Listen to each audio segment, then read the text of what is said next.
कथा का नाम है जब हनुमान ने तीनों का घमंड चूर किया। संसार में किसी का कुछ नहीं, खामखा अपना समझना मूर्खता है, क्योंकि अपना होता हुआ भी कुछ भी अपना नहीं होता।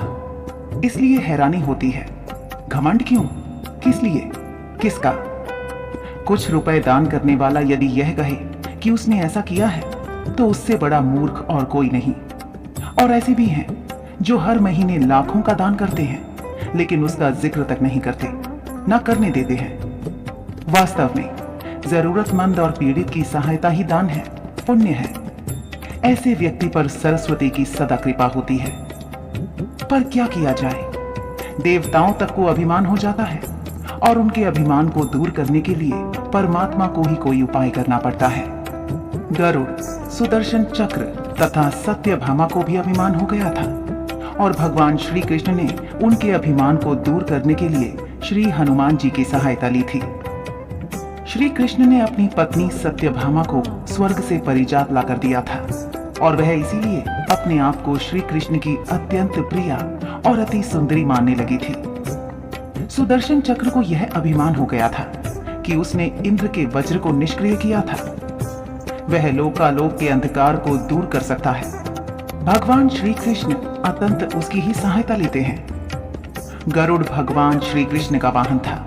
वह समझता था भगवान मेरे बिना कहीं जा ही नहीं सकते, इसलिए कि मेरी गति का कोई मुकाबला नहीं कर सकता। भगवान अपने भक्तों का सदा कल्याण करते हैं, इसलिए उन्होंने हनुमान जी का स्मरण किया। तत्काल हनुमान जी द्वारिका आ गए, जान गए कि श्री कृष्ण ने क्यों बुलाया है। श्री कृष्ण और श्री राम दोनों एक ही हैं, वह ये भी जानते थे, इसीलिए सीधे राज दरबार नहीं गए। कुछ कौतुक करने के लिए उद्यान में चले गए। वृक्षों पर लगे फल तोड़ने लगे, कुछ खाए, कुछ फेंक दिए। वृक्षों को उखाड़ फेंका, कुछ को तोड़ डाला, बाग वीरान बना दिया। फल तोड़ना और फेंक देना हनुमान जी का मकसद नहीं था। वह तो श्री कृष्ण के संकेत से कौतुक कर रहे थे। बात श्री कृष्ण तक पहुंची। किसी वानर ने राज्योद्यान को उजाड़ दिया है, कुछ किया जाए। श्री कृष्ण ने गरुड़ को बुलाया, कहा, जाओ सेना ले जाओ, उस वानर को पकड़ कर लाओ। गरुड़ ने कहा, प्रभु, एक मामूली वानर को पकड़ने के लिए सेना की क्या जरूरत है, मैं अकेला ही उसे मजा चखा दूंगा। कृष्ण मन ही मन मुस्कुरा दिए, जैसा तुम चाहो, लेकिन उसे रोको। जाकर वैनतेय गए, हनुमान जी को ललकारा, बाग क्यों उजाड़ रहे हो, फल क्यों तोड़ रहे हो, चलो तुम्हें श्री कृष्ण बुला रहे हैं। हनुमान जी ने कहा, मैं किसी कृष्ण को नहीं जानता, मैं तो श्री राम का सेवक हूं, जाओ कह दो मैं नहीं आऊंगा। गरुड़ क्रोधित होकर बोला, तुम नहीं चलोगे तो मैं तुम्हें पकड़ कर ले जाऊंगा। हनुमान जी ने कोई उत्तर नहीं दिया। गरुड़ की अनदेखी कर वह फल तोड़ते रहे। गरुड़ को समझाया भी, वानर का काम फल तोड़ना है और फेंकना है, मैं अपने स्वभाव के अनुसार ही कर रहा हूं, मेरे काम में दखल ना दो, क्यों झगड़ा मोल लेते हो, जाओ मुझे आराम से फल खाने दो। गरुड़ नहीं माना।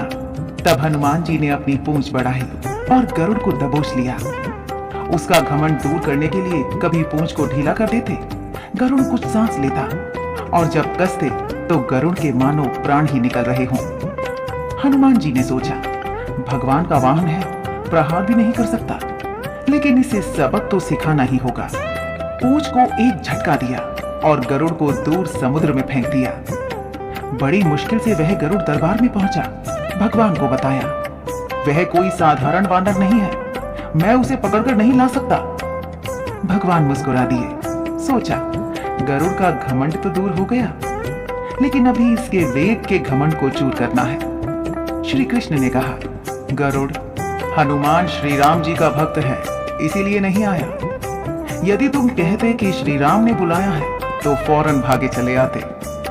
हनुमान अब मलय पर्वत पर चले गए हैं, तुम तेजी से जाओ और उससे कहना श्री राम ने उन्हें बुलाया है।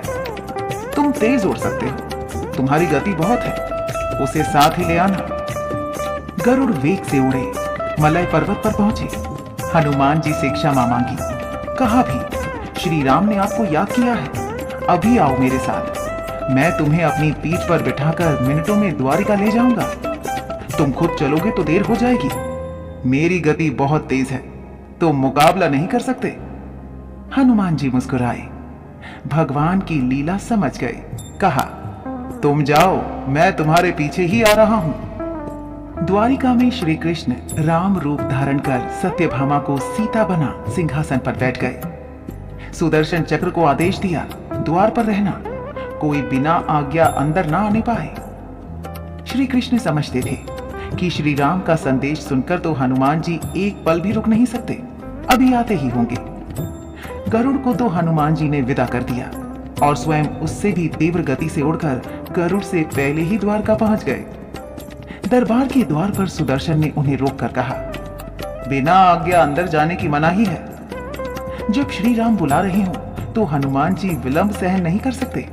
सुदर्शन को पकड़ा और मुंह में दबा लिया। अंदर गए। सिंहासन पर श्री राम और सीता जी बैठे थे। हनुमान जी समझ गए। श्री राम को प्रणाम किया और कहा, प्रभु, आने में देर तो नहीं हुई? साथ ही कहा, प्रभु, मां कहां है? आपके पास आज यह कौन दासी बैठी है? सत्यभामा ने सुना तो लज्जित हुई, क्योंकि वह समझती थी कि कृष्ण द्वारा परिजात लाकर दिए जाने से वह सबसे सुंदर स्त्री बन गई है। सत्यभामा का घमंड चूर हो गया। उसी समय गरुड़ तेज गति से उड़ने के कारण हांफते हुए दरबार में पहुंचा।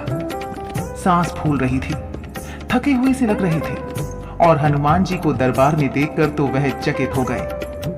मेरी गति से भी तेज गति से हनुमान जी दरबार में पहुंच गए। लज्जा से पानी पानी हो गए।